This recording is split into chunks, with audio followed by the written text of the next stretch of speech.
மகாபாரத யுத்தம். பாண்டவர்களுக்கும் கௌரவர்களுக்கும் யுத்தம் நடக்குது. பஞ்ச பாண்டவர்கள் 5 பேரும் ஆளுக்கு ஒரு படைக்கு தலைமை தாங்கி போர் நடத்துறாங்க. ஆனா ஜெயிப்போங்கிற நம்பிக்கையே அவங்களுக்கு இல்லை. அப்ப அர்ஜுனன் தம்பி நகுலன் அண்ணன்ட்ட ஓடி வந்து விஷயத்த சொல்றான்.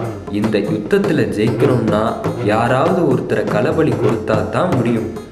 என்ன செய்யறதுன்னு தெரியாம அண்ணன் தம்பிங்க கிருஷ்ணர்கிட்ட யோசனை கேட்க வராங்க.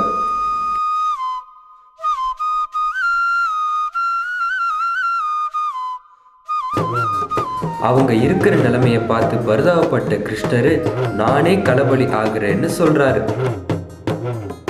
என்னைய பலி கொடுங்களேன். ஐயோ கிருஷ்ணா, உங்களை பலி கொடுக்குறதா? உங்களை பலி கொடுத்து எங்களுக்கு இந்த போர் எங்களுக்கு தேவையே இல்லை. அப்படிப்பட்ட போர் எங்களுக்கு வேணாம். அந்த நேரத்துல அங்க வரான் அரவான். அவன் நாகக்கண்ணிக்கும் அர்ஜுனருக்கும் பிறந்தவன். நல்லா அழகான வாலிப வயசு பையன், மாவீரன். அவன் வந்ததும் என்ன பலி கொடுங்க, ஆனா ஒண்ணு, நான் இன்னும் கல்யாணம் ஆகாதவன். அதனால எனக்கு ஒரு கல்யாணத்தை செஞ்சு வைங்க. ஒரு நாளாவது சந்தோஷமா இருந்து கண்ணி கழிச்சிட்டு நான் நாளைக்கே பலியாக தயாரா இருக்கேன்னு சொல்றான். ஆனா ஒரே ஒரு நிபந்தனை தான் கிருஷ்ணா, நான் சாகிறதுக்குள்ள என்னை கல்யாணம் பண்ணி வச்சிட்டீங்கன்னா நான் சந்தோஷமா போய் சாகிறேன். இதனடா வம்பா போச்சு, நாளைக்கு சாக போறவனுக்கு இன்னைக்கு யார் பொண்ணு கொடுப்பான்னு எல்லோரும் திகைச்சு போய் நிக்கிறாங்க.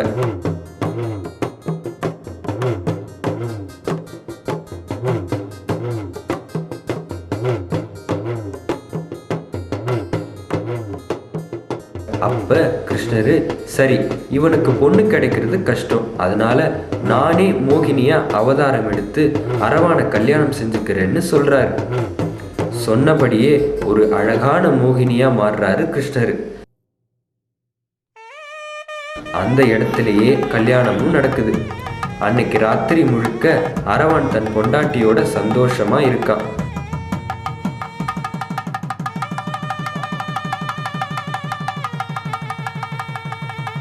அடுத்த நாள் காலையில நல்ல நேரமா பார்த்து அரவான களபலி கொடுக்கறாங்க.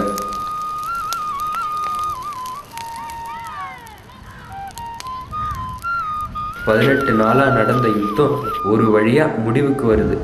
பஞ்ச பாண்டவர்கள் ஜெயிச்சிடுறாங்க.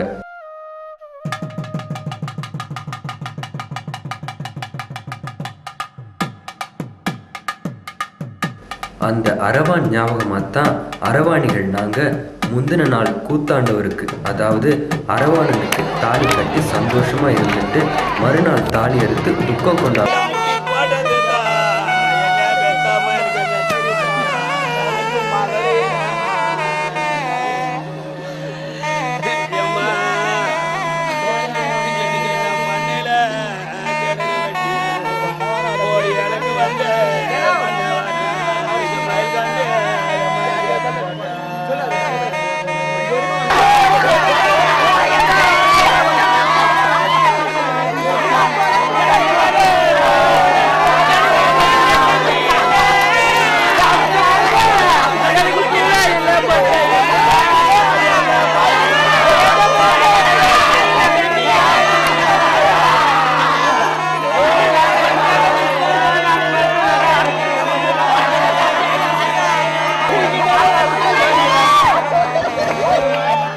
அர்ஜுன, இதுல வேற அண்ணன் வேற மூணை போட்டு உட்கார்ந்துட்டு கொஞ்சம் கம்பீரமா உட்கார தேவையில்லையா?